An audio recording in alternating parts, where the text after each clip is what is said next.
Ni ku bitaro bya Butaro mu karere ka Burera bifite umwihariko wo kwita ku barwayi ba kanseri.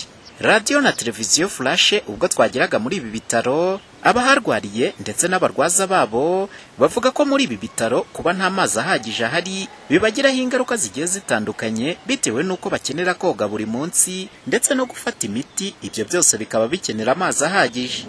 Hari igihe amazi apfa icyumweru kigashira tugashakisha aho amasoko ari tukaba tujya kuvoma. Aba barwayi baterwa iyi miti banywa amazi cyane kandi ubundi baba bakeneye isuku, gukaraba buri kanya kubera ko abenshi ni abanyabibyimba by'amabere by'amunda. Amazi aba make cyane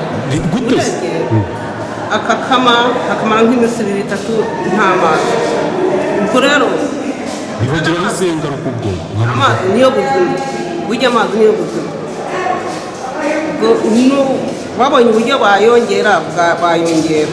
Iki ni ikibazo n'ubuyobozi bw'ibitaro bya Butaro nabwo buvuga ko gihangayikishije, gusa ni ikibazo kandi kitihariwe n'ibi bitaro gusa, kuko umurenge wa Butaro wose ndetse n'iyindi mirenge bihana imbibi usanga bafite ikibazo cyo kutagira amazi. Umuyobozi w'intara y'Amajyaruguru Mugabo wa Gahunde Maurice yizeza abatuye muri uyu murenge wa Butaro by'umwihariko abivuriza mu bitaro bya Butaro ko leta iri gukora ibishoboka byose kugira ngo ibikorwa remezo birimo amazi meza ndetse n'umuhanda bibashe kubageraho, nibinahurizaho kandi na Minisitiri w'Ubuzima Dr Sabin Nsanzimana.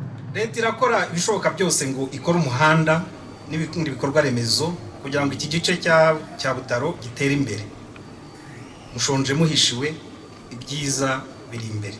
Ikibazo kiri muri aka karere by'umwihariko, ariko inzego zibishinzwe nazo tukaba tuzi ko biri kwihuta kandi biri gukorwa.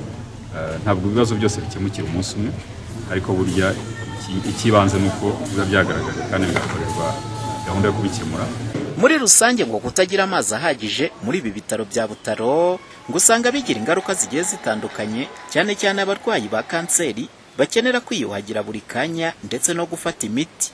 Bamwe mu barwaza baba barwayi ngo iyo bibashobeye bamanuka mu mubande bagapfa kujya kudaha amazi babonye kugira ngo byibuza babashe gukaraba. Umuhoza Honore, Flash TV, mu karere ka Burera mu Majyaruguru y'u Rwanda.